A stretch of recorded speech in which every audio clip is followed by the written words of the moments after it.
All right, Nick. Top of the ninth. Reds lead 6-1. Tito sticking with his guns here, going with Emilio Pagan.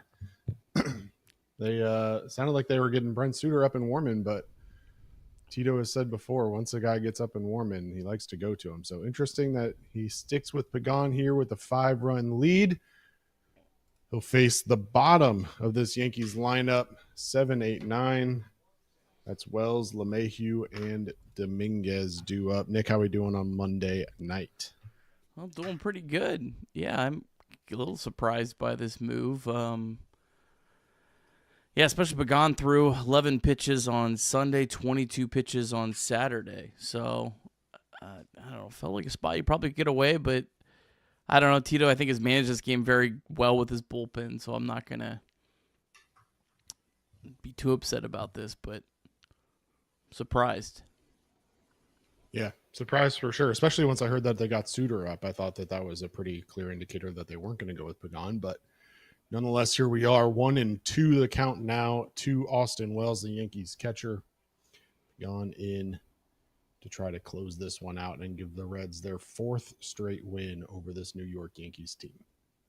Yeah, I mean, the one thing that I'll say, and it's going to be a big topic of conversation with, pulling Lodolo when we get to that is, I mean, this is by far the most winnable game for the Reds. The next 2 days, they have really tough left-handed pitchers.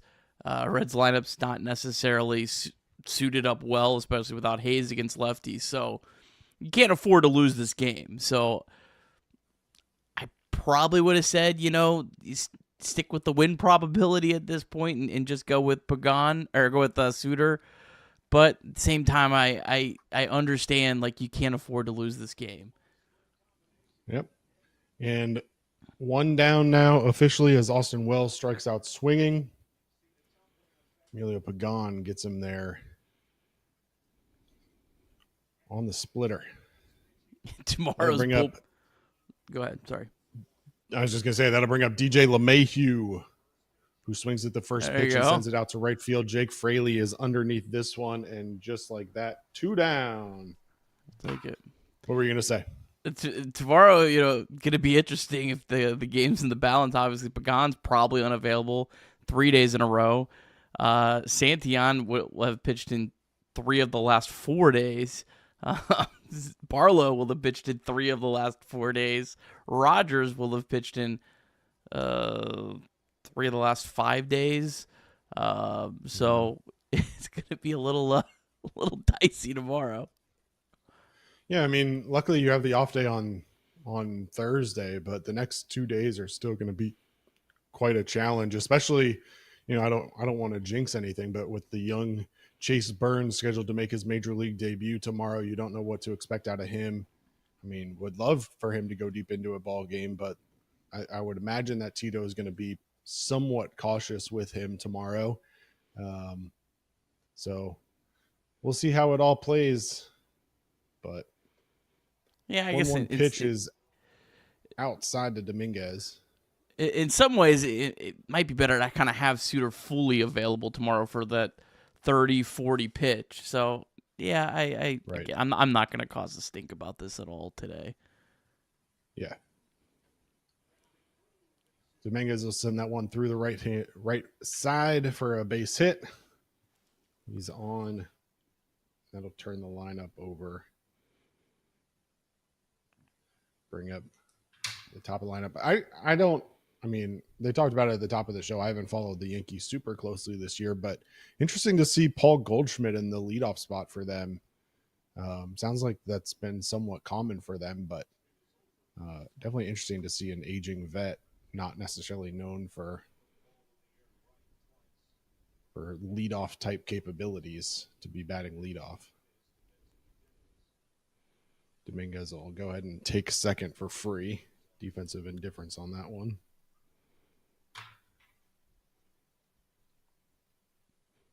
Looks like Trent Grisham had been hitting leadoff the most. It looks like he's Grisham's a lefty, so it's kind of Paul Goldschmidt destroys lefties, so you're making sure he gets the most at bats against lefties. Yep.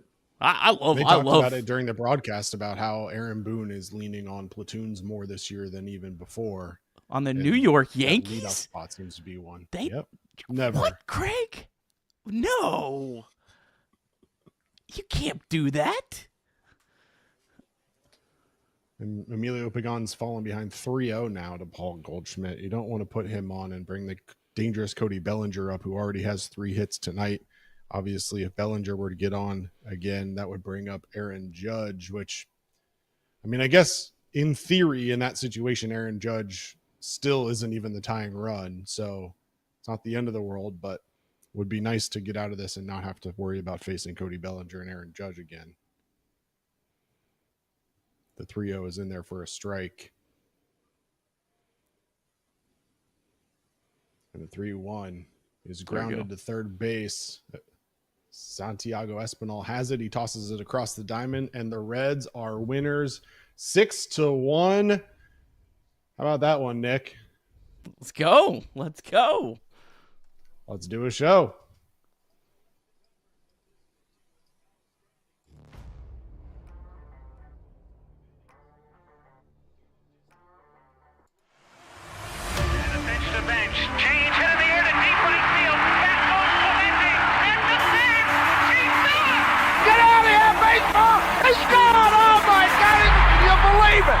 Johnny Bench has tied it up. The Cincinnati Reds win the World Series in 4 straight. It was a sweep. In the dirt, it's a wild pitch. Here comes Walker. The Reds win the pennant. Larkins won the game. That ball is fair. Cincinnati's ahead. 2 games to none. Welcome Joe Randa to Cincinnati.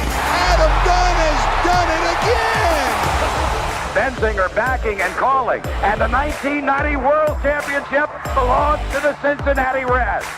Marty, yes. This is Adam from Milwaukee. Hey, Adam, how you doing? I'm good. How are you? Good. Do you think Scott Chatterbox is a good player? Dunn up there with the bases loaded, the outfield deep and around toward right, and the 1-0 on the way to the plate. Swung on, long drive, right field, and this one belongs to the Reds. And a high drive. Hit back into deep right field. Junior has just knocked the door down to the 500 club. Benson's first home run is a walk-off winner.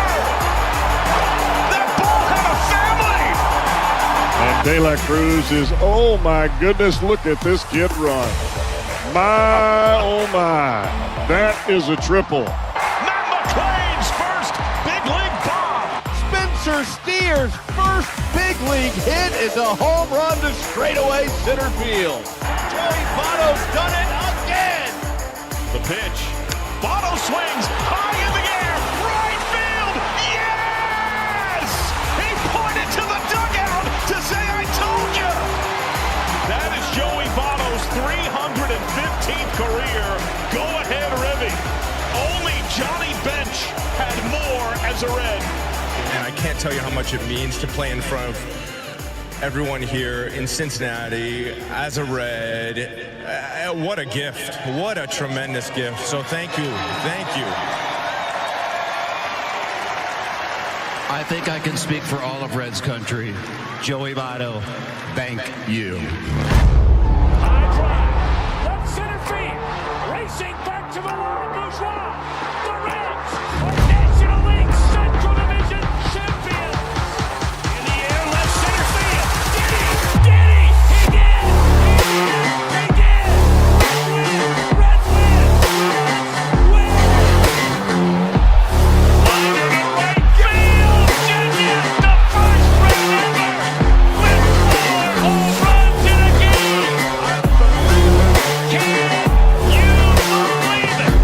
In the air, down the right field line. Does it have a chance? The Reds have won on a 3-run home run on opening day by Ramon Hernandez. A strike away and out away is Homer Bailey. Ground ball to third. Frazier gloves. Throw to first, and Homer Bailey, for the second time in his major league career, has tossed a no-hitter. Oh, gosh. Are you kidding me? Holy Moses, the second player in major league history to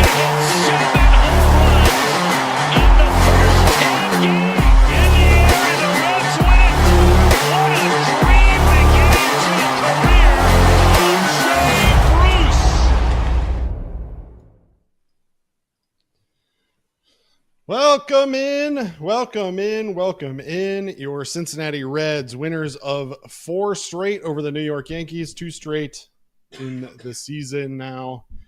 Win yesterday over the St. Louis Cardinals to get things back on track. Now win on Monday night over the Yankees. 6-1 is your final. Nick, this was the start of a big homestand for this Reds team. They got the Yankees and the Padres coming to town. Nice to start off with a nice win tonight. If you can get yourself together and maybe take a drink. Yeah, just I think so I took excited. a drink. It Your went throat's down a little. closing up on. I'm too worried to mute myself because We don't have a repeat of a couple weeks ago. We might not ever come back. So I don't have an easy dump button. Oh man, you gotta go here for a second. Yeah, we're roaring. If you're just joining us, Trace is on a little bit of a vacation. I'm filling in through the next couple of nights. He'll be back on Sunday night. So I am filling in tonight, tomorrow, and Wednesday. Thursday, of course, an off day. And then the weekend gents will handle Friday and Saturday before Trace comes back on Sunday for you all. I know you miss him. We miss him, but I'll do my best to fill in. Now, Nick, how we feeling about the Reds picking up a nice win to start this homestand? Feeling good. Big win tonight for the Reds. When you look at this series, this was the one you felt like you really needed to get. The pitching matchup favored you. The next 2 nights, even with Chase Burns, probably doesn't favor you as much. So really needed this one. Good game. Game was in the balance at times, but the Reds were able to, put the Yankees away late and, setting yourself up well for a nice little homestand here. An important homestand. Yeah, absolutely. Let's go over how we got here, Nick. I know that you usually yell at me and keep it quick, but did my best. But this was an exciting game, a lot of big moments to cover. Want to make sure we give everybody, or at least as many people as we can, their proper due. It was an exciting game, to say the least. Reds return home coming off a win over the Cardinals on Sunday. They welcome the potent AL East leading New York Yankees. Nick Lodolo took the ball for the Reds, facing off with Allan Winans. Aaron Judge wasted no time getting the Yankees on the board, blasting a 3-1 middle fastball to the second deck in left field to give New York a 1-0 lead. Winans faced the minimum through the first time through the lineup, allowing only an infield hit, but the story changed the second time through.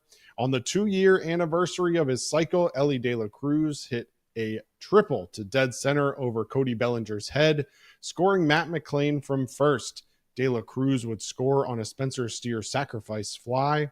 Then Gavin Lux would go deep for a solo shot to the visitor bullpen, giving the Reds a 3-1 lead through 4. Lodolo would allow 2 base runners in the 5th before yielding to Scott Barlow to face Aaron Judge with 2 on and 1 out. In the 5th, Barlow would get Judge to fly out to shallow center field, then leave Giancarlo Stanton looking at a curveball at the bottom of the zone to escape the threat. Final line on the day for Lodolo: 4 1/3 innings, 6 hits, 1 run, 6 Ks, all of them swinging, and no walks. Reds play add-on in the 5th as De La Cruz hits a bases loaded RBI single to make it 4-1. However, Spencer Steer would ground into a double play to end the threat. Another big moment in the top of the 8th. The Reds turned to Tony Santillan to face the heart of the Yankees lineup. Cody Bellinger doubles to right field, then Aaron Judge walks, putting men on first and second with nobody out. Santillan would strike out back-to-back Yankees, Giancarlo Stanton and Jazz Chisholm. Then Anthony Volpe grounded out to first base, ending the threat. De La Cruz adds an insurance run in the 8th via a solo home run to make it 5-1 Reds. Then Spencer Steer singles, steals second, and scores on an infield single by Jose Trevino to make it 6-1. Emilio Pagan comes in to close it out in the 9th, and the Reds win 6-1, improving to 41-38 on the season. Nick, we did have a deep drive of the game, and I got to be honest with you, there were a couple options. One of them came a little bit later in the game, obviously. I went with the first one. Funny enough, they were both the exact same distance, so I just stuck with the one that I already had. I hope that's okay. It is okay. I will allow it. Now, ironically enough, Elly actually had a ball that was hit significantly harder and further in the game as well. But we'll roll with this one. Anytime Gavin Lux homers, he deserves to be on here. But Gavin Lux, home run number 4 on the season. Huge home run at the time. 95.5 off the bat. 362 feet. Put the Reds up 3-1. Increased the Reds win probability by 11%. And as always, our Deep Drive of the Day, proudly sponsored by Deep South Commodities. DSC is a leader in renewable commodities for biofuel production, specializing in used cooking oil collection, aggregation, and sales. Visit www.deepsouthcommodities.com for more information. Thanks, as always, to our friends at DSC. All right, Nick, let's just start with the importance of this win. Hold on. There's a 50 bomb in there. Oh, we got. I think we should get to our super chats then. We got to get to the super chats tonight. I'm happy to read them. I got them up here. This is the joy of me not knowing the ins and outs of YouTube. So I'll let you knock them out if you've got them. It's all right. I got them all right here. I'm happy to do them. We'll go in chronological order. We'll start off with Jacob Doyle. $5. Are we really sure we don't want Martinez in the bullpen for a little bit? Do you want Chase Petty in the rotation? That's the question that would have to be corresponding with that. I like that they're kind of being creative and maximizing him right now, but I don't think right now I don't think there's any choice other than to have Martinez in the rotation. Any thoughts on that, Craig? I don't think that the Reds have the depth. I think the question will certainly be asked when Hunter Green is ready to come back. We'll talk about that later on in the show. For now, I don't think you have much of an option but for Martinez to be in the rotation. But I'm also not going to complain if there are days off, obviously, between now and the All-Star break, that if you can work it around where Martinez is in your rotation, but also can give you a couple outings here and there in between. Maybe you stretch him out and he goes every 6 or 7 days, but he gives you a relief outing in between. I don't have anything wrong with that, but I don't see a world right now today where you can go without Martinez at least getting starts every week or so.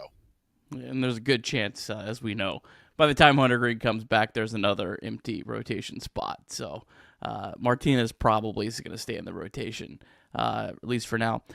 Game Day 513, member of Nutcutter Nation for 12 months. Elly was destined for the anniversary cycle if we just hit a little more. Michael Rolfe, a 10 bomb. Happy 2-year anniversary of the Elly cycle, and he was a double away from doing it again tonight.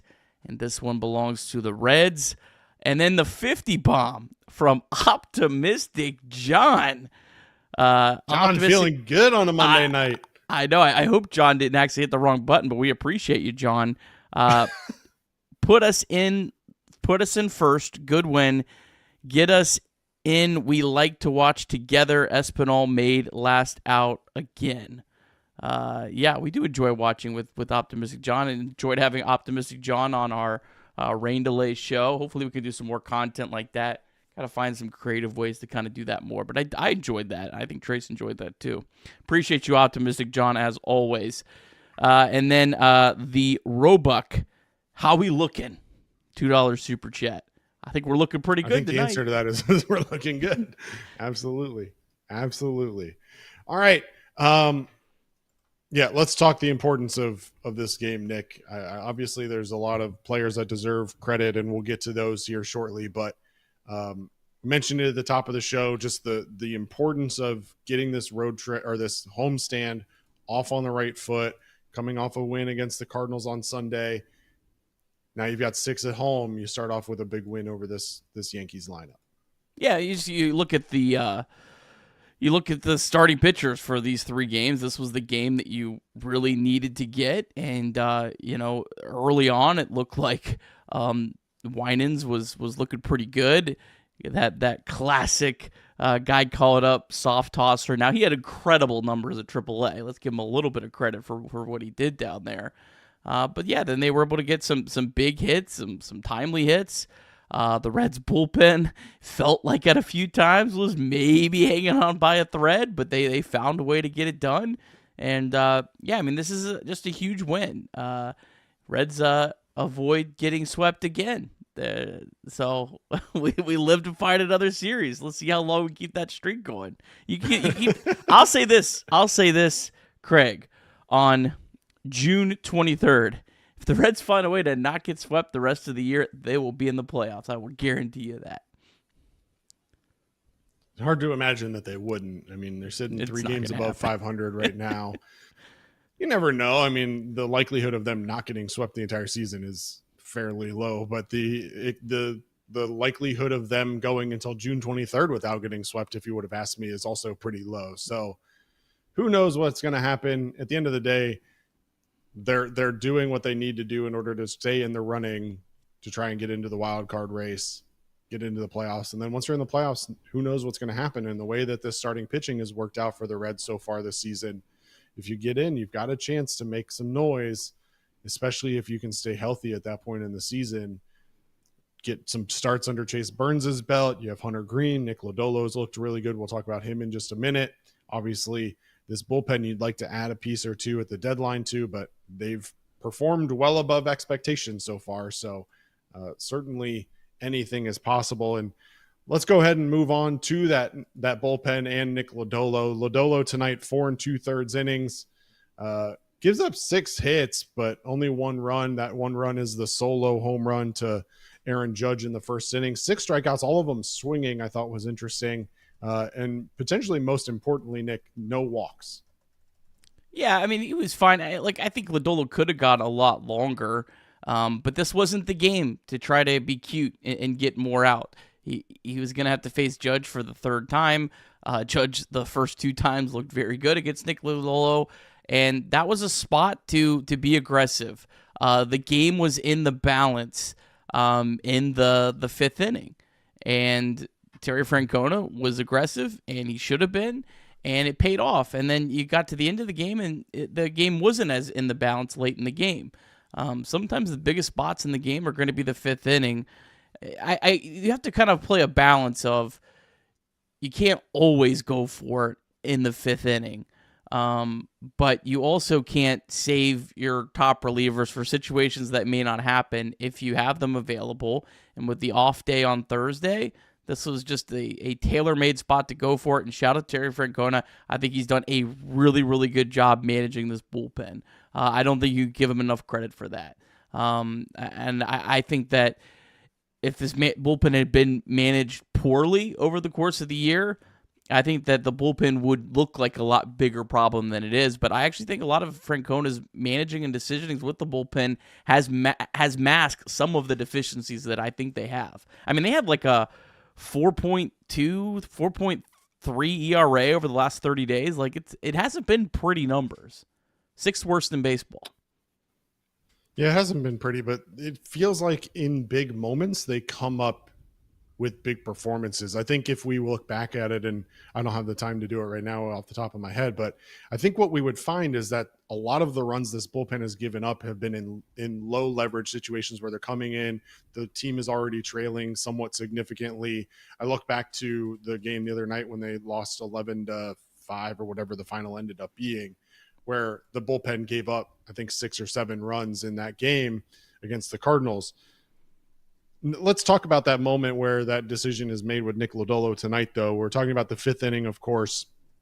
Nick Lodolo comes out in the 5th, gives up a single to Jason Dominguez. It's an infield single. Quite frankly, I think Elly de la Cruz maybe could have been charged for an error on that play, but nonetheless, it scored a single for Jason Dominguez. He gets Paul Goldschmidt to fly out on a ball that Jake Fraley had to jump at the wall to save, and then he gives up a single to Cody Bellinger to bring up Aaron Judge. And in Aaron Judge's 2 at-bats that he had faced Nick Lodolo so far in the game, 107.2 off the bat for the solo home run in the first, and 104.2 off the bat on a line out to center field to TJ Friedel, who TJ Friedel made a really nice play on that ball to get the out.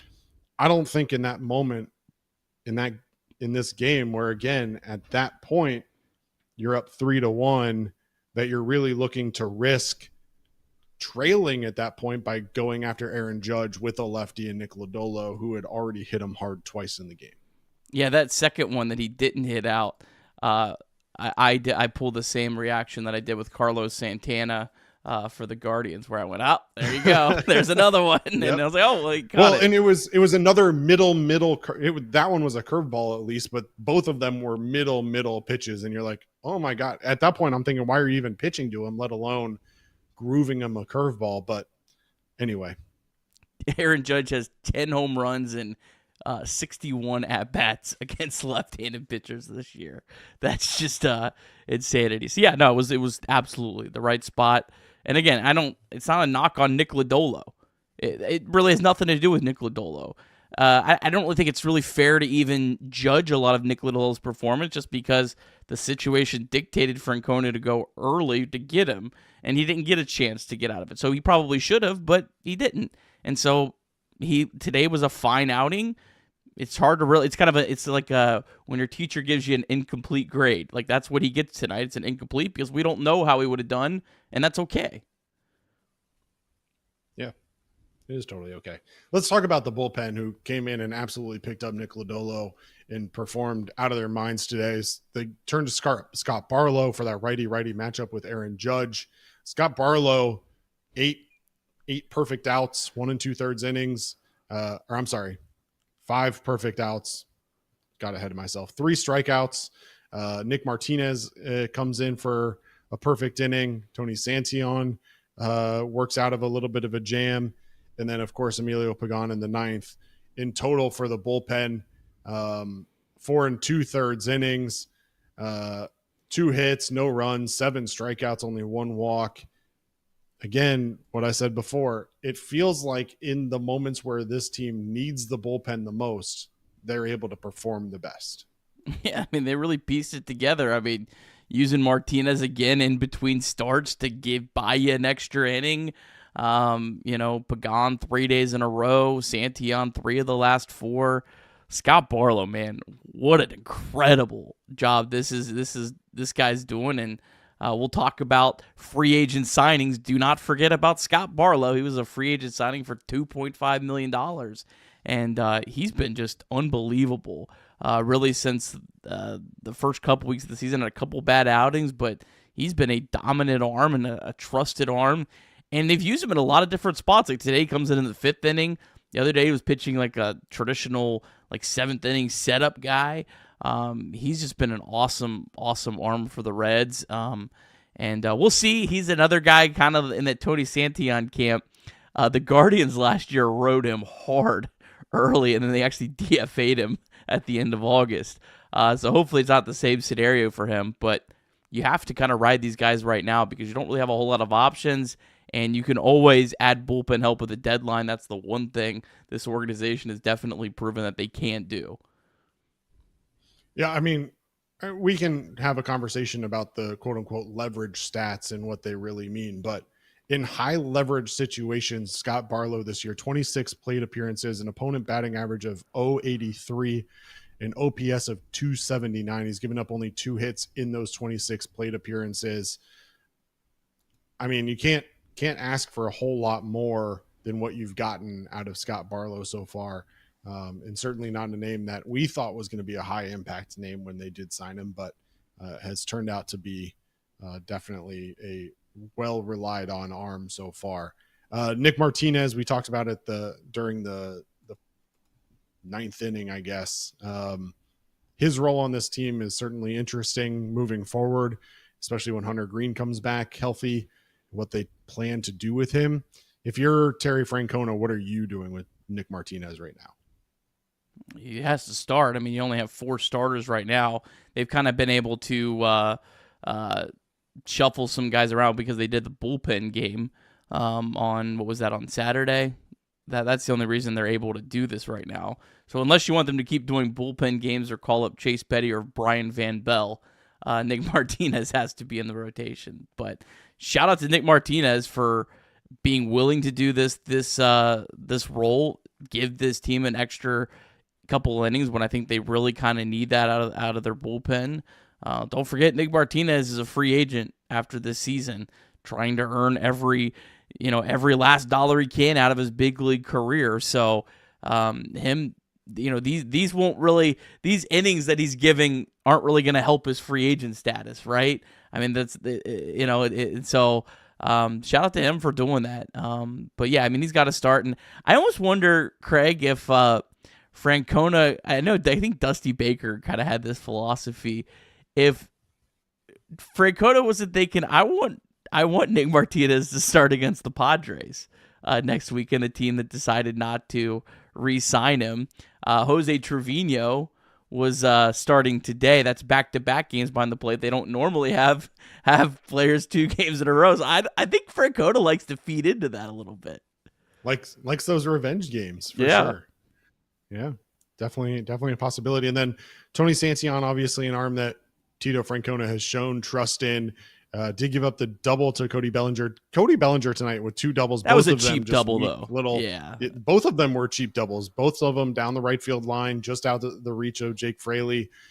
Neither one of them hit hard, but nonetheless gave up the double. Then walks Aaron Judge, which I don't think anyone can really complain about, before striking out Stanton and Chisholm and getting Volpe to ground out. Again, another arm that I think we hoped could turn into this high leverage arm, but hadn't necessarily had a ton of opportunities to prove it in the past. Yeah, I mean, nice to see him, able to rebound from a really just brutal double to lead off that inning that, it wasn't a bad pitch. It was a good pitch by him, and, just whatever it is, what it is. He battled. Man, Santillan has been – they're using him hard. I wonder how he'll hold up. Santillan might need an IL stint at some point just to rest the arm for 2 weeks, right? More than anything else. But right now, you don't have a lot of options. So they got to keep riding these guys and try to piece together, I think, for another 5 weeks until they can add some arms at the deadline if they're still in the race.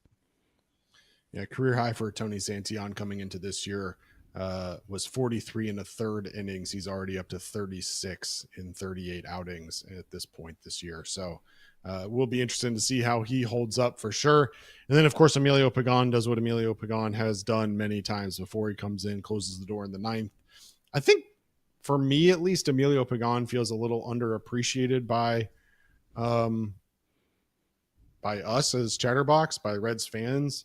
I don't know that he's getting the credit that maybe he deserves just based on a couple outings that maybe didn't go his way. But again, 18 saves already this season. Has come in situations that aren't save situations and locked things down. I think he's done a pretty good job. And for, again, a free agent signing that has kind of panned out this year, even though he missed a big chunk of last year with injury. Yeah, I don't think when you signed Pagan, you envisioned him being the closer, but he's kind of transitioned to that, and he's done a perfectly, good job. I mean, he hasn't been dominant or elite, but I don't think you ever were expecting that out of Pagan. But yeah, I think that, some of the other options, like, again, Santillan, he's never made it through a full season, and I also like the ability to use Santillan in different spots. So yeah, he's done a really good job. I mean, that's the kind of role that could have absolutely just decimated this team where they could have never recovered from. If Pagan would have been bad, really bad, this team would have no chance this year. I mean, that's kind of the margin, I think, for this team. So yeah, I mean, I guess he probably deserves credit more than anything just for not being terrible. And that's kind of, I guess, a ruthless way to say it, because I think he's been pretty good. But yeah, I mean, if he would have stunk it up, if he would have been, some of these closers that we see, like Craig Kimbrell's had those off years, whatever, if he would have had one of those years, this team would be toast. It'd be over. We would be completely talking about who we'd selling at the trade deadline right now. Yep. All right, let's move on to the offense. Obviously not exactly facing the toughest of arms, but we talked about it last night. This Reds team has struggled in the past with guys that they haven't seen a lot, who are more junk ballers. Tonight's starter, Winans, relies a lot on his changeup. That's the type of pitcher that I think this Reds team has struggled with in the past. Not tonight. 6 runs on 11 hits. Pretty happy with the offensive output, I would imagine. Yeah, I'd say so. I mean, and Winans had an incredible year at Triple-A, so a sub-1 ERA, and I think double-digit starts for him down in Scranton. So yeah, I mean, they did a nice job. I mean, 4 runs in 4 in the 3rd innings is a pretty good ball game. Able to put up a couple more runs against quality relievers at the end of the game to make that 9th inning not not feel as pressure packed. So yeah, good day from the offense. Gavin Lux starting to see a little bit of power.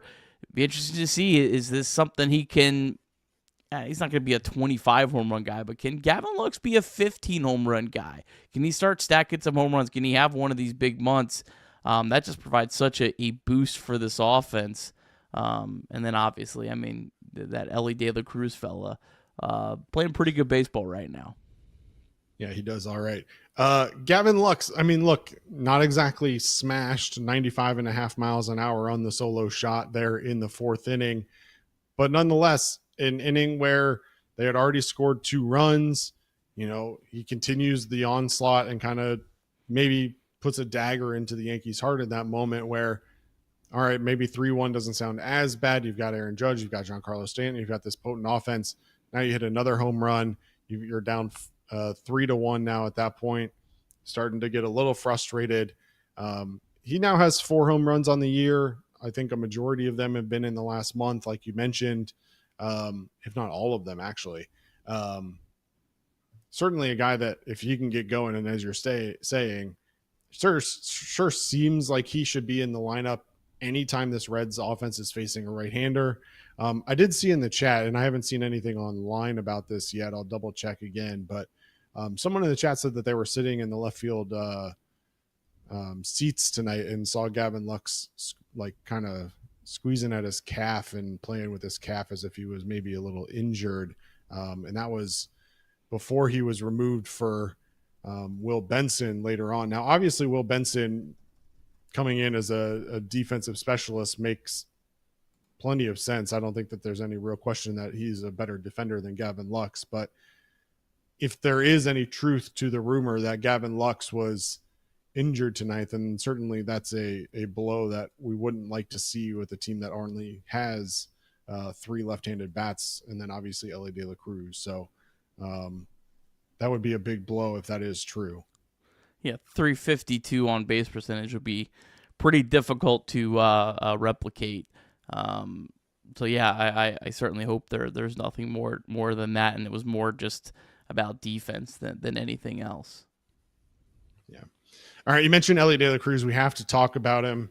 I mean, there's no real avoiding the subject at this point. 3 for 4 tonight, a triple, a home run, 3 RBIs, 2 runs scored. His batting average now up to 272 on the season. I know a lot of people want to, knock on Elly. OPS of 861, leading the team. I mean, as much as he gets hate from some of these quote unquote Reds fans, he's putting up numbers and showing performances that are at least indicative of what he can be offensively. Yeah, I mean, he's now 24th in all of baseball in OPS at the moment. I think he's the best among shortstops. And he, for the first 6-7 weeks of the season, really was pretty far from the best version of himself, and was also dealing with an injury, let's not forget, as well. So, yeah, I mean, he's just been incredible. Nice to see him having a little bit of power against the lefty. I think it's the 3rd home run against the lefty. I don't think you're ever going to see Elly, hit for a high average or even have a high on base percentage against lefties. But if he can just occasionally hit a home run and kind of, I guess, in a weird way, maybe kind of say keep lefties honest, that helps a lot. And I think that'll also help teams kind of to not pitch around him, but pitch a little more careful. And then you can kind of draw a little bit of walks, because if hey, he's is if an opposing lefty's preparing for against the Reds, and you would kind of saw Elly De La Cruz's numbers against lefties maybe a couple weeks ago, you go, hey, look, don't be scared of him. He's got the name, but he's not shown any power against lefties. Attack him. Well, now he's kind of showing some power against lefties, and you do have to pitch him a little bit different. So. That's really good to see. If Elly could just be that, if 700 OPS against lefties would be great. If he could be like a 650 OPS against lefties, that's completely fine. And, he'll make all of his money against right-handed pitching. But it just can't. It's just really hard for a guy that's going to hit at the top of your order to be completely, Useless, I guess, is the best way to say against left-handed pitching. Now seems like a good time to remind everybody watching, if you haven't already, to go vote for Elly De La Cruz and multiple Reds for the All-Star game. Elly De La Cruz, according to the most recent All-Star game voting, is currently third in the NL in All-Star voting. I don't know how you feel about that, Nick, but sure feels like a little bit of a slight to one of the game's biggest up-and-coming stars. Yeah, I mean, probably should be ahead of a guy that OPS starts with, or slugging percentage starts with a 3. That's typically not what I think of when I think of all-stars, is guys who are slugging in the 300s, but he'll get in there. I mean, they're going to put Elly De La Cruz in the all-star. With these numbers, Major League Baseball is not going to let whoever the hell is deciding not put Elly in the all-star game. So you can go ahead and book it. He'll be there. Speaking of guys that should be there, TJ Friedl with another 2-hit night tonight. He's not even in the top 20 in votes right now, Nick, of outfielders in the NL. That almost feels like an even bigger snub than Elly De La Cruz being third. First of all, your thoughts on TJ Friedl tonight, 2 singles, and then also just his status as quote-unquote not a top 20 outfielder in the NL. Yeah, I mean, he's having a great season. I mean, outfield is tough. Like, let's not forget how many like quality outfielders there are.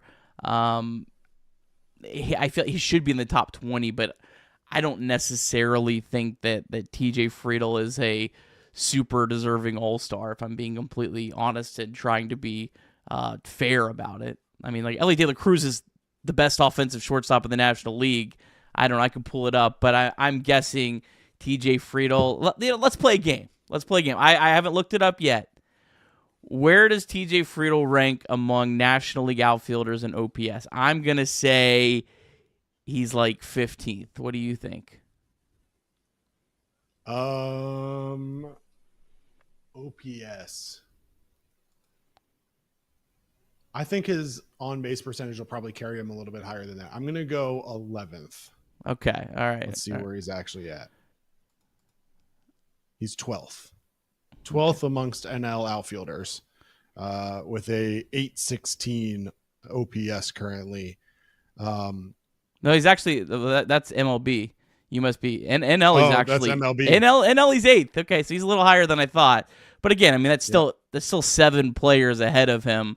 Yeah, I don't know that I'm going to sit here and act like he should be an all-star or a starting outfielder on the all-star game. I don't think I said that a couple weeks ago that I think the mountain to climb in the NL is too high to expect him to be an all-star. But for the voting update to come out today, this afternoon, or Monday afternoon, if you're listening to the podcast on Tuesday, and him not to even be in the top 20, I think that's a bit of a slap in the face.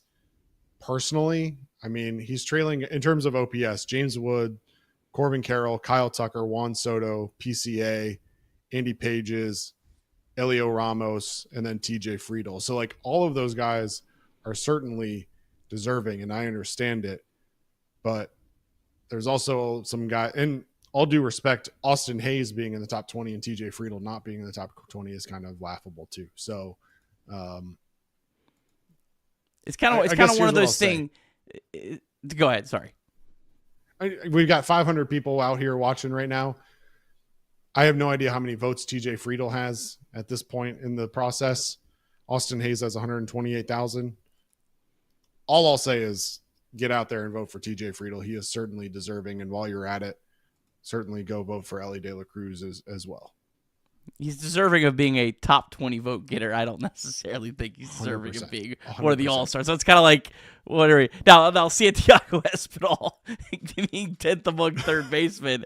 That's kind of funny. Now, are there only 10 healthy third basemen in the National League? That might be why he's 10th. But that's pretty hilarious to look at, seeing Espinal's name on there and poor Friedel's not. I mean, I feel for TJ Friedl. I just can't objectively come on here and say, yeah, TJ Friedl should be an all-star, because if I was if this was the other hands were turned around and we had the Reds had a player that had significantly better numbers and TJ Friedl was on the Brewers, I think I'd be like, what? TJ, this guy's not an all-star, right? So kind of goes both ways there. Sorry, TJ. I love you. You've been great. You've been incredible. You've been better than I ever could have dreamed this year. But, yeah. We love you, Santiago Espinal. Who else offensively, if anybody, do you want to talk about? Spencer Steer was 2 for 3 with an RBI tonight. Tyler Stevenson 2 for 3 with a double tonight. Jose Trevino added an RBI late in the game as well. Honestly, a very well-rounded performance from the Cincinnati Reds team tonight. You look up and down the lineup. Matt McClain, Jake Fraley, and CES, the starters that didn't get hits, six starters with hits tonight. So certainly a well-rounded outing. Every starter had a hard hit ball except for Fraley tonight. So, yeah, that's 8 guys have a hard hit ball. That's a pretty good night at the ballpark, in my opinion. We'll take it. Any final thoughts on the offense? No. Playing well. All right. Well, seems like a good time to remind you that you can call or text 988 anytime, day or night. Make sure I put my graphic up there. The 988 Suicide and Crisis Lifeline is a place to get support for anything related to mental health, whether it's an immediate crisis, simply wanting to find out how to connect with care, or anything in between. It's a 100% confidential, secure, and anonymous way to reach out for help when you don't know where else to turn. To connect, call or text 988 or visit mantherapy.org to get help. It's okay not to be okay. We got 2 more super chats. Craig, Jim Lafferty, a 15 bomb. I think the Yankees are starting to learn what the Ohio Cup prestige is all about. Go Reds, go Chatterbox Reds. I mean, yeah. I mean, are the Reds dominating the American League? What's the Reds' record against? I mean, they obviously went 5-1 against the Guardians, took 2 or 3 from the Tigers. Won the series against the Royals, right? If this is right, they're 18-13. That's pretty. I mean, do you remember the days where the Reds were like 5-20 against the American League? I mean, this is kind of a welcome change. I think the National League is actually better this year than the American League, which is also kind of something that we haven't really seen a whole lot in our lifetimes. Yeah. But yeah, I mean, that's pretty impressive. Lost the opening series to Texas, lost the series to Seattle, then won the series against Baltimore, lost the series against Houston, lost the series against the White Sox. That's the one that kills you. Swept the Guardians, won the series against the Royals, won the series against the Guardians, and then obviously the Tigers. So, and now the Yankees for sure. Yeah, I mean, played really well against some of the top American League teams. So, pretty cool. One more from Ryan Matafari. Sorry, my screen is really small here. Yankees can't play fundamental baseball nearly as well as we do. That's why they remained the AL champs. Let's go for another sweep. I don't know if I want to push my luck on fundamental baseball, and I feel like that is asking for a game tomorrow where it's a rough day for that. Well, before we get into the news of the day, which we're going to get into in the back half here, I do want to specifically call out some really solid defensive play by this Reds outfield specifically. Obviously, Elly De La Cruz had the error and then the other questionable play, but I specifically remember a couple nice plays from Jake Fraley. Yeah. Obviously jumping at the wall to rob Goldschmidt of that extra base hit in the 5th. TJ Friedel had nice play for sure. It feels like this outfield defensively is very solid, or has been very solid so far this year. And I want to make sure that we give them the credit where it's due, because defensively, I do feel like this outfield has made a number of really solid plays, and they deserve to be commended for that. So, yeah, that's a really good point. Outfield defense has not been something the Reds have been very good at in recent memory. But yeah, I mean, I think their outfield defense has been very good. Jake Fraley, I think he's been very impressive out in right field, playing the best defense, certainly, I think, of his career. So, and a lot of that might just be part of being fully healthy again. I think we thought that the bat deficiencies were all health related, and that's certainly very easy to see, but it also can impact your defense quite a bit too. So, but yeah, he's looked incredible out there in right field. Yeah, he has. All right, let's go ahead and get into it, Nick. I think it's the news of the day. It's what many people want to talk about. I know the pregame show talked a little bit about it, but let's get into it. Jeimer Candelario was returned from his rehab assignment yesterday. News comes out earlier today. The Reds have decided not to add him back to the 26-man roster. He is officially designated for assignment. Let's start with just a breakdown or a reminder of what that really means. I know Mike Hart gave a good breakdown of that during the pregame show, but for those of you that didn't see it, Nick, why don't you kind of just give an overview of exactly what that means for Jeimer Candelario and the Cincinnati Reds moving forward? Yeah, so every team has the ability to pick up Jeimer Candelario and his full contract. Have a gut feeling that probably won't happen, that anyone's going to put in a waiver claim, so then he just becomes a free agent and anyone can sign him. He will get signed for the league minimum when he gets signed, and the Reds get that off of their bill for Candelario, like they did with Moustakas when Moustakas signed with the Angels and the Rockies and whoever else he played for. But yeah, this is a surprising move, Craig. I mean, the Inquirer reported on Saturday that he was supposed to get activated on Monday. So either there was miscommunication in that reporting, or the Reds changed course. And there was certainly some comments that I know you're going to get to here in a second that we don't normally hear about players exiting. Yeah, for sure. Some interesting comments for sure. First from Terry Francona before the game today, or said before the back injury that Candelario was having a tough time with getting less playing time. And then Nick Kroll said you have to look at it as a sunk cost. If he's not going to help you, we're in a better spot with the players we have here. Also saw comments in regards to Terry Francona reaching out to Jeimer Candelario and not being able to get in touch with him after the news had spread. Obviously, Jeimer Candelario probably not interested in talking to a whole lot of people, but interesting nonetheless that he was unavailable to take the call from Tito after the news broke. But at the end of the day, it just didn't work out.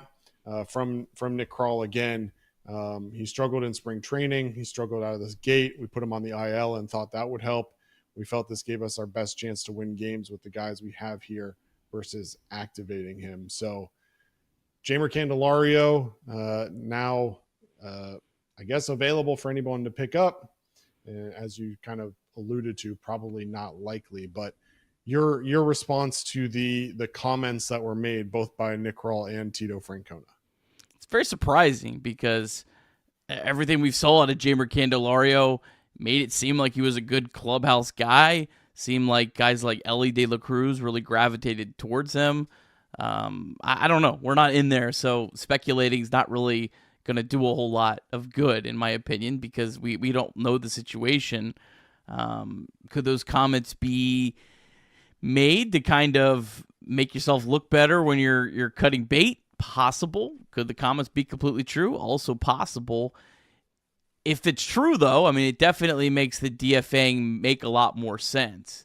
I'm also very glad that they DFA'd Garrett Hampson on Saturday. Also seems like maybe that was a little bit of a precursor to this, because I think they said, you know what, if we DFA Candelario and we still have Garrett Hampson on our roster, it's going to look really bad. So I don't know if those were related, but it kind of feels like they might have been at this point.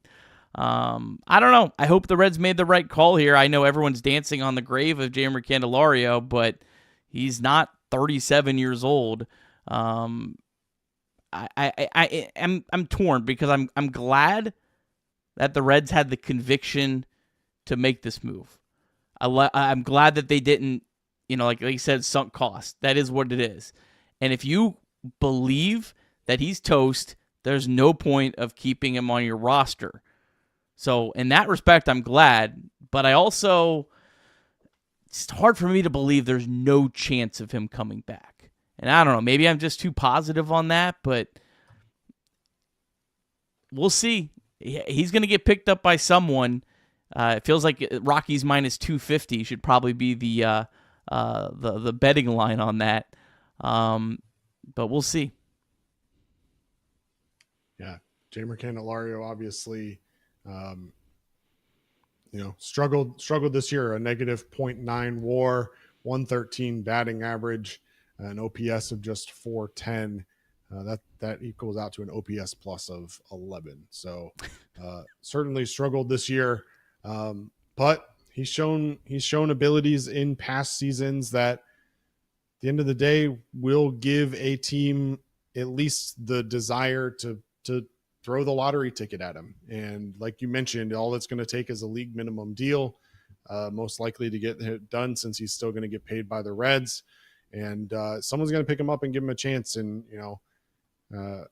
unfortunately been through plenty of situations of folks getting fired and losing their jobs. And it's not fun.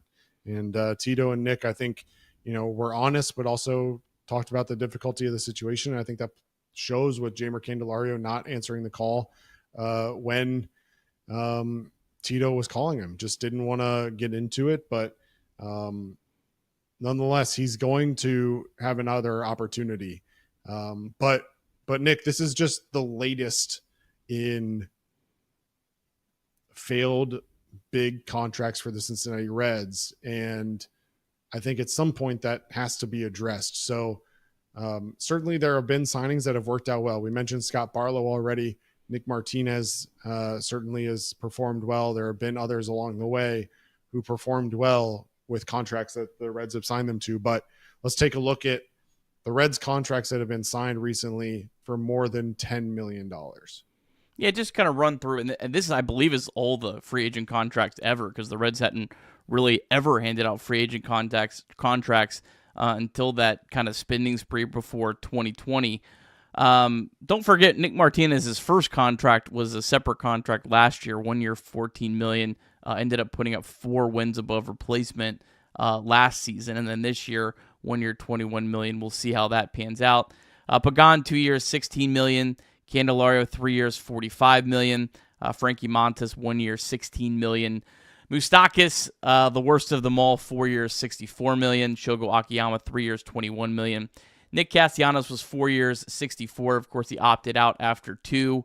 And then Wade Miley, 2 years, $15 million. There's obviously a lot more than that, Craig, but those are just the ones over $10 million.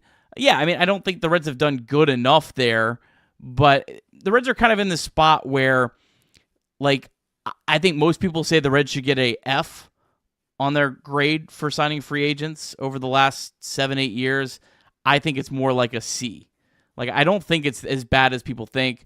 Friend of the program, Clay Snowden over at Just Baseball did a really good article back last year about free agent contracts. Brian Kenny's done some really good research in his book about this. The success rate's not high on these. Like, I think most studies say it's probably about 40% for these kind of deals. It's like 50-50 at best. So if the Reds get to these level of deals and they get to a 50% mark, that's, I think, a success. And I think that's how you have to try to evaluate this. So, yeah, I mean, the Moustakas one is just the absolute worst one because that was 4 years. The Candelario one's not good. I'm glad it wasn't more than 3 years. But there's been some good ones too. I mean, like, let's not forget Wade Miley. I think Wade Miley gets forgotten about as a free agent contract. 5.3 wins above replacement in 2021, making $7.5 million. I mean, that's a pretty good contract. The Nick Castellanos contract could not have worked out better for the Reds. They got the best year of his entire career. He was an all-star. He left, opted out, and he hasn't been as worth the money in Philadelphia. They would love to get rid of that contract, and the Reds turned that into Sal Stewart, one of their most prized possessions and prospects. So that one's worked out very well. So they haven't been good enough, but they haven't been atrocious either. So they're kind of in the middle. But the thing that matters most is that you draft you develop and you extend some of your players. That is what is going to determine the success or failure of this franchise, not these free agent signings. They're only going to help get the Reds over the hump. They're not going to be what's going to ever sustain this organization or any other small market team. Well, so let me ask you this: whether you think that the Reds have done well, maybe not well enough, whatever. How much, if any, pressure do you feel like is on Nick Krall over the next 3, 6, 12 months to get this Reds team into a different position? Or do you think that the ownership is just content with where they're at, and as long as he maintains the budget the way that they need him to, that he's safe no matter what? I have no idea, Craig, to be completely honest with you. I don't know where the Reds are at in terms of how desperate they are to win at all costs now, within reason for their budget and their thinking and their spending habits. I don't know, because I feel like there's been some mixed messages on that. I feel like it's been the pipeline, the building, but then there's also been, like, Terry Francona's quote about Chase Burns today, this is our sign that we're here to win now, and some of Nick Krall's comments. There's kind of been a little bit of a mixed on that. I don't know. I mean, ultimately, look, this team is playing pretty good baseball right now. They're 3 games over 500? Is that where we're at? Yep. We'll see how the season plays out. Really judging where Nick Krall and this organization is on June 23rd, it's not a complete season yet. So we have to see kind of how the season plays out before we really kind of see where things are headed. I don't know. The thing I just don't want to see, I don't really care if Nick Krall's the guy or whoever. I just don't want to see this organization go through another drastic change of we're going to do it this way now, because they haven't stuck to a plan. That's the thing they haven't done. They tried to go through that first rebuild after 2015, and it didn't work. They made some big mistakes during that. They tried to speed up a little bit, I think, too quick at the end, and they gave that team a chance in 2020 for sure, but then it wasn't sustainable. I just don't want to see this constant, like, okay, we try something for 4 years, now we're going to revert back to it. I think the Brewers model is what you have to do if you want to have any chance. And the Reds model that I think that they had preached for a long time is aligning with that Brewers model. And I hope that's what the Reds go to, because anything other than that is going to be a nice little maybe cute 1-2 year chance of winning, but nothing more than that. And you're going to have a lot of really ugly years in between. Yeah. And to the chat's credit and to their point, I think the failed signings are amplified because you make them so rarely, right? So you put up a complete list of signings that the Reds have made for over $10 million. That's the entire list. For some teams, that's like a 2 or 3 year span. It's a 1 year for the span. Reds, that being, for some, it might be their 1 year span. But for the Reds, and it being the quote unquote small market, and they're not typically out there throwing around money, to have a lower hit rate makes it a little bit harder to swallow and a little bit tougher to deal with. And again, it's one thing if you're able to offload some of those contracts for prospects or get draft picks in return, like you do with Nick Castellanos, with losing him through opting out and being able to get Sal Stewart. But for others, when in this scenario here, where you're likely to lose Jeimer Candelario for absolutely nothing, $45 million essentially down the drain is a lot harder to swallow for this organization than maybe others are. And we don't need to get into the whole conversation about, well, this team has money, they choose not to spend it. At the end of the day, they choose what their budget is, and they're not going to spend a whole lot more than that. And so whether they have the money or not, this is what the budget is. So it has a bigger impact than it maybe otherwise would for, say, a New York Yankees. If they were to have to DFA a Jeimer Candelario, that would be a drop in the bucket to them, versus for the Cincinnati Reds, $45 million is a lot to lose. Yeah, and I mean, I guess I would also add, okay, find me a small market that has had a super incredible success rate with these signings. I just don't, like, yeah, I guess it stings more, but are there other organizations that are having this incredible success rate with these level signings? I mean, the Brewers, they signed Jackie Bradley Jr. for $24 million. And I mean, he was as bad as it gets. So, and they've had a ton of success around that. So I like, yes, they need to be a little bit better at this. I kind of feel like the Moustakas one is one I would never try again. Like that particular player, limited defensively, that much money, that many years. The Candelario one, I got to be honest, I don't think I would be against the Reds signing it again. The problem is that Candelario came in supposed to be a solid defender at third base, and he was anything but that. And that's what made that contract the biggest failure, was that he couldn't even play third base competently. And so if he could have played third base competently, it's an entirely different, I think, outlook. And I also think he would have gotten a lot longer of a leash if he could have played third base defensively at a decent level. But the fact that he became a basically DH really made his value just so low that he had to play really, really well to have even a chance of staying on the big league roster. Yeah, Nick Kroll in his comments today said, obviously a tough decision. He's a great guy. We signed the contract because we thought he was going to come in and be our everyday third baseman. Obviously that didn't pan out and wasn't able to be your everyday third baseman at all. So nonetheless, the Reds move on from Jeimer Candelario. We did get other news today, Nick, beyond just the Candy news that we want to make sure we go over as well. And that is related to some injury updates. Yeah, Hunter Green's going to throw on the final day of the Boston trip. Likely a bullpen session, but good to see that there is some concrete plan for him at least going forward. Obviously, this team desperately needs Hunter Green. They're piecing the starting pitching rotation together, and they're doing a good job, but I don't think that's going to last for forever. And the sooner you get Hunter Green back, the significantly better this team can be. Austin Hayes is going to be the designated hitter on Tuesday for the Chattanooga Lookouts, then play in the outfield on Wednesday. Basically said everything has to go perfect for him to return on Friday, so I wouldn't expect that. But good to see these going on a rehab assignment. Interesting, we talked about this yesterday, Craig, that he is going on a rehab assignment. He hadn't. The last two injuries, he just came straight back ice cold. And also, you might remember, we talked about how several people had said that he had like 10 home runs in a row in batting practice. I wonder if this isn't as much about Austin Hayes not being ready as much as they saying, we want you to go on a rehab assignment because we want to make sure that you're actually ready to go before we activate you again.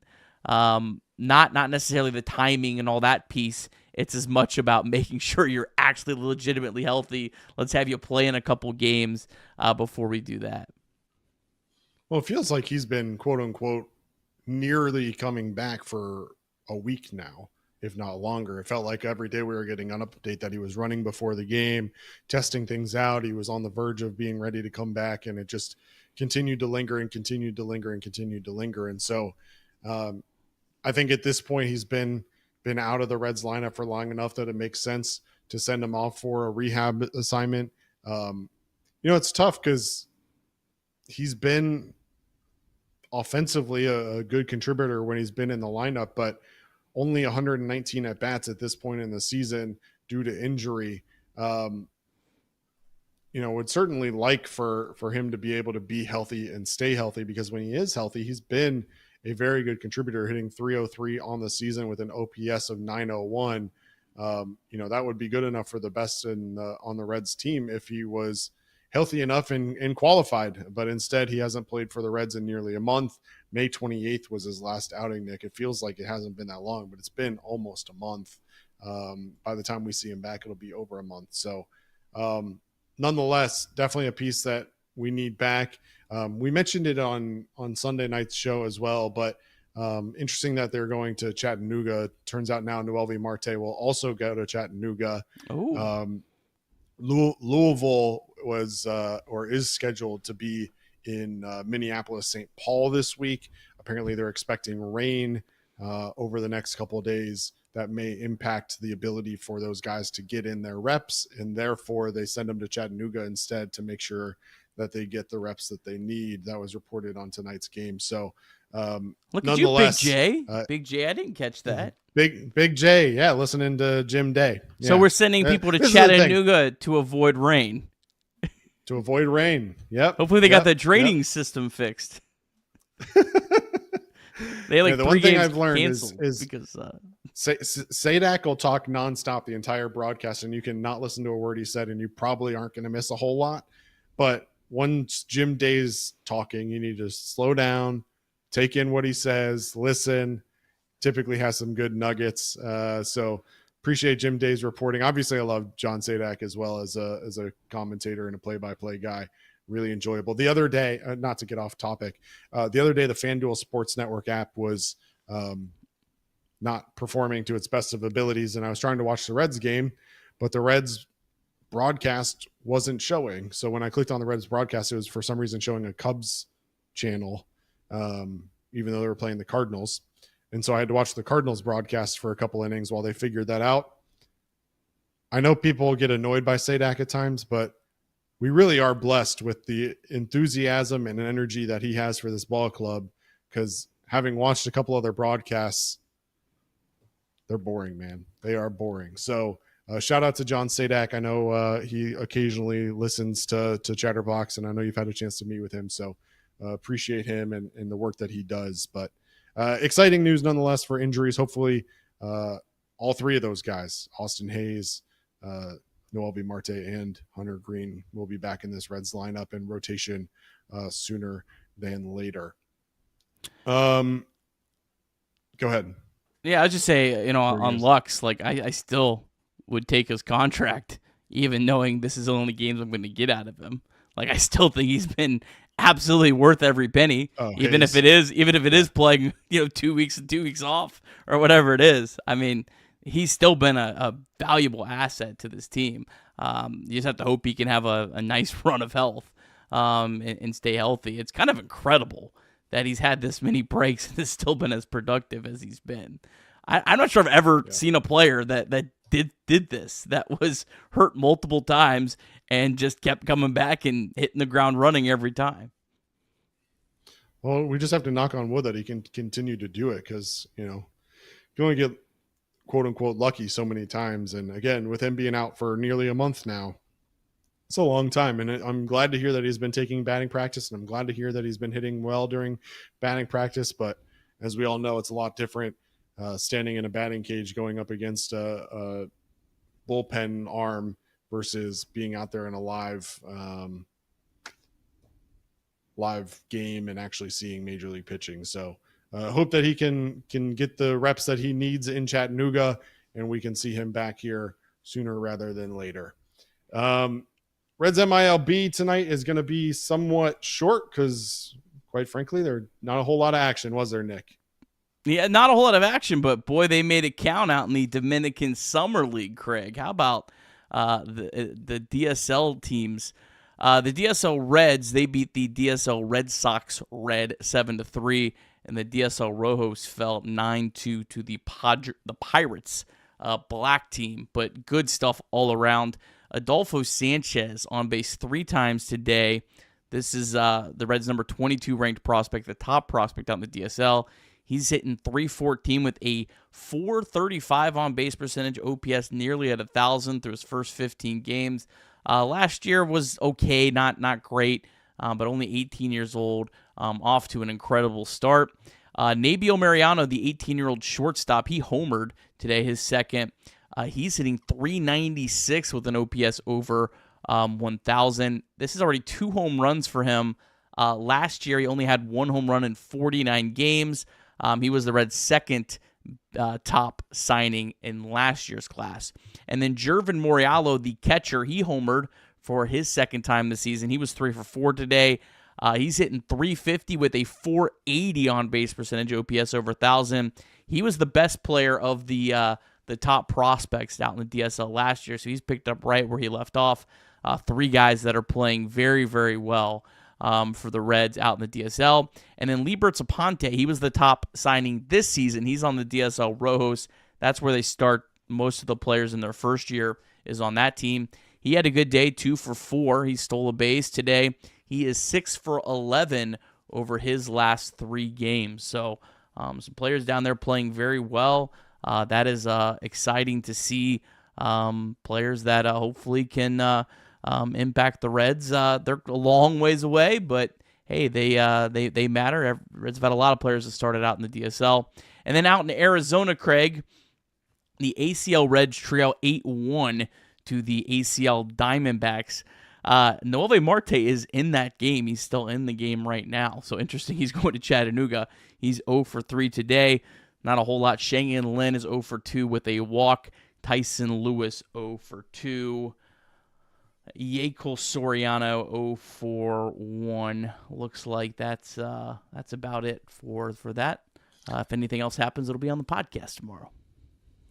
There you go. Let's take a quick look around the league. Scores that matter to the Reds. The Nationals and the Padres are in the top of the 6th in San Diego. The Nationals lead that one 6-1. Reds obviously cheering for the Nationals in that one. The Braves beat the Mets 3-2. Not sure how much that one will affect the Reds, but interesting to track nonetheless. The Diamondbacks, they defeat the White Sox 10-0. Diamondbacks now 40-38 on the season. The Pirates, they go to Milwaukee and defeat the Brewers 5-4. Brewers now 43-36 on the season. And then in St. Louis, after yesterday's loss to the Reds, the Cardinals, they beat the Cubs 8-2. Cardinals now 43-36. Reds, as of this moment, currently sit 2 games out of a wild card spot, trailing behind, of course, the Padres, who we just mentioned, the Brewers and the Cardinals. The Mets and Giants currently holding the top 2 spots, while the Padres, Brewers, and Cardinals are essentially in a tie for that last spot. Coming up next for the Reds, Nick, back against the Yankees tomorrow. Yeah, the debut of Chase Burns. It should be a pretty fun night at the ballpark. We've already talked a lot about Chase Burns, so won't go into too much detail, but man, am I excited for this. 13 minor league starts and already making his big league debut. Man, he's an incredible talent. We'll see how it plays tomorrow. I don't want to put any expectations or anything for a guy making his big league debut as a start. But interesting, last start was against the Yankees Triple-A affiliate. So a lot of Yankees action for Burns. Reds going up against Carlos Rodon. He's in his 11th big league season. He signed a 6-year, $162 million deal with the Yankees prior to 2023. Now, his last 3 starts haven't gone well. 6.19 ERA. He's given up 5 homers in 16 innings. I like to see that. 2 of those starts were against the Red Sox. However, his 3 starts prior to that, he had a 0.45 ERA, only allowed 1 run total in those 3 starts, 3 walks, 26 strikeouts. So kind of been a mixed bag of late for Rodon. Hopefully he's the guy of more recent. He is 2-2 with a 3.32 ERA and 4 career starts against the Reds. However, the last 2, last year and then back in 2022, both of those starts exactly 5 1/3, 3 earned runs. Active Reds, 310 average, 860 OPS. And Craig, maybe this is why the Reds kept Connor Joe on the roster, because he's 5 for 7 with a homer and 3 walks against Rodon. What a wild stat line there from Connor Joe. Tyler Stevenson's 3 for 7 with a double. Espinal's 1 for 6. Then Elly's 0 for 3. Steer, Fraley, and Friedel all 0 for 2. But yeah, tough matchup for the Reds tomorrow. But nice, Craig, to get the first win here in this series. And then we'll just see what you get out of Chase Burns tomorrow. I don't think he's going to go very deep in the game. I think that's probably... I think if over-under, I'd probably put it like 4.1 innings. It'd probably be where I'd put the over-under. And he could be dominant and maybe only go that long. I just think he's probably going to come with a lot of nerves. He's probably going to have some command issues early, and he'll probably settle in.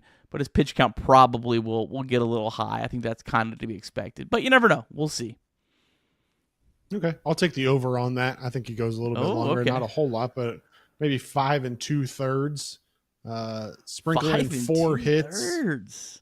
Yeah, he's going to show out tomorrow, Nick. All right. He might walk 3, but he might only give up 4 hits. So, look, I think this is, as we talked about on Sunday, maybe one of the most anticipated pitching debuts for the Reds in several years. So, looking forward to it and excited to be on the post-game show with you again tomorrow to be sure to break it all down. I think we had a couple more super chats come in, Nick. Look at you, big. If you wouldn't check that out for us and make sure we pay respects to those that help support this show. I got like 3 mice here, so I got to figure out which one goes for which. Looks like we got. You meant like the little animal like crawling across your desk or something. Oh, I was trying to use the proper. Three mouses. 3 mice. 3 mice. I would think you would Is say it still mice, for right? computers. I I don't know. Chat, Anyway. let us know. Is it mouses or mice for talking about a computer mouse? What's the plural? I don't know. Michael Rolfe wanted to make sure he got in at the buzzer. $9.99 from Michael Rolfe. Nick and Craig, who is your favorite part-time Reds player of all time? Ooh, I like this question. For me, I'd say Willie Mo Pena or Michael Lorenzen as a hitter. Strikeout, fly out to the warning track, or homer every time. Rolf never disappoints. Favorite part-time. I mean, I loved Willie Harris as a kid. Like, he was just like the pinch hitting god. I don't know if you remember him, Craig. The worst thing about like learning advanced stats and stuff is you go look up some of these old plays and you're like, oh wow, he was not very good. Sorry, Willie Harris, who's I think currently with the Tortugas. I loved Heisey back in the day. He was mostly a part-time player. He would be a starter for a while. Heisey probably is that guy. I don't know if he necessarily counts as part-time, but he was injured enough where maybe he counts as part-time, but I was a huge Ryan Friel fan. Oh, yeah. Rest in peace. But I think, I was so young that I don't necessarily remember exactly, but if I remember correctly, Hal Morris was kind of he started most games, but not all of them. He was one of those guys that, like, in the backyard, you just love to imitate his like batting stance and his little swing approach to the plate. Who else you got? I gotta pull it up here. I mean, I think Morris was a platoon player. You know, I think that has existed more than like the last 2 years. It's not some crazy thing that just came up. All right, let's pull it up. Let's give Rolf some legitimacy here. All right, so let's see. He averaged 114 games per season. Does that count as part-time? That's in his time with the Reds. I'm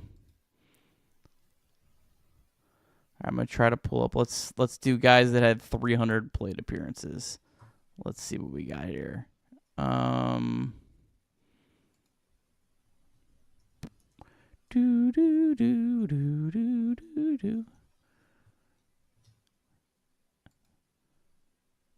Corey Patterson, right? I mean, that's the guy. That guy stunk. Oh. Here it is. This is the number one because he is actually a legitimate part-time player. Xavier Paul. That's the guy. Okay. 20 okay, hear me out here. 2013 Xavier Paul had a 104 WRC plus, hit 7 bombs in just over 200 at-bats. Had some big home runs off the bench. Was a legitimate part-time. I might not even a part-time player. He was more of like a pinch hitter. Xavier Paul. That's the guy. Those who were locked into the 2013 Reds, you know what I'm talking about. And you know what? I got to tell you a quick Xavier Paul story before we wrap this up. The year is 2012, okay? He was on the 2012 and 2013 Reds. Actually, 2012, he was great. He won 28 WRC+. It was incredible. He only hit 2 home runs that year. One of them, so in 2012, remember like the Pittsburgh Pirates were kind of up and coming, Craig, right? like back in that time frame. They've been up and coming for like 15 years. Okay, but they were, I mean, they were really terrible in the 2000s, even worse than the Reds. All right, 2013 was the year they finally broke through, but in 2012 it looked like that was going to be the year they were going to break through. Like they were in first place in the NL Central. Like I feel like into the middle of that season, but they just completely collapsed down the stretch. All right, so there's like 7 games left in the season. I'm in Pittsburgh at PNC Park for a game, and the Pirates have a lead in the 9th inning. And Xavier Paul comes up to the plate, smacks a 2-run home run to give the Reds the lead, and that was what clinched the Pirates' 20th straight losing season, was that home run from Xavier Paul. Shout out to you, Xavier Paul. One of my favorite moments as a Reds fan. Ladies and gentlemen, Nick Kirby's ridiculous memory. Some answers from the chat in case you're interested, Nick. Yes, Lenny I am. Harris, Chris That's Heisey. what I was know thinking. you. I said Willie Harris. I meant Lenny Harris. That was who I meant. You meant Lenny. It's okay. You threw out the Chris Heisey 3-home run performance against the New York Yankees earlier today. I think I saw on social media. So shout out to Chris Heisey. Willie Mopena, Ryan Friel, Xavier Paul. Someone literally said Xavier Paul is the only right answer. And I think that was Dylan Rushman. And I think he said it before you said it. Dylan knows ball. Shout out to you and to ball. Dylan Rushman. Paul Yanish was thrown out there. Jeff Keppinger, Tall Sox, Adam Rosales. Rosales, that's a good one. I don't think he was very good, but man, he was fun. He was fun. Someone said that the Hal Morris mention really takes him back. Jeff Keppinger, Xavier Paul, Todd Benzinger, Chris Steins. Yeah. Robin Jennings had a good 5-game stretch, someone said. Anyway, fun times. If you haven't already, now's a great time to drop us a like on the YouTube stream. Make sure you click the subscribe button as well if you haven't already as well. Make sure you get notifications every time we go live. Not only do we do this in the 9th inning of every game, but we also go live anytime there's big breaking news. So the other night when it broke that Chase Burns was being called up, Nick and I went live and covered that as well. So make sure you're following along and following on social media as well. Make sure you tune in for the Commander Cairo. That's a good one. Miguel Cairo. They called him Commander. Cairo. They called him Commander Cairo. That was his official nickname. That dude had an incredible year in 2010. Hit some big bombs off the bench. Sorry, my apologies. Crazy. You guys are crazy. All of you guys and your memories are crazy. That's all I'll say. Michael Hart wanted to throw out that that Adam Rosales had a negative 0.6 WAR as a Red. But what was his heart rating? What was his heart rating, Michael? I mean, we care about the heart. All right, we don't care about these advanced analytical stats. I mean, come on now. All right. Anyway, this has gone on long enough, Nick. I don't know how long this stream has gone, but it feels like it's been a while. So, look, we appreciate all of you, over 500 people tuning in live at one point to chat about the Reds 6-1 victory over the New York Yankees. Make sure you tune in tomorrow because we're going to be breaking down Chase Burns's MLB debut and hopefully yet another win for this Reds team against the New York Yankees. Until then, for Nick Kirby, I'm Craig Sandlin. This has been Chatterbox Reds. Go Reds! I was supposed to play that, wasn't I? I'm supposed to play the. You're supposed to play the background music, and then you're supposed to do the outro. Well, keep you still talking. haven't started the background. Okay, here we go. Yeah, we're still going. Oh my God. There you go. Unreal. Pre-game show tomorrow, 6:10 p.m. We'll see you in the 9th inning. We love you. Thank you. Go Reds.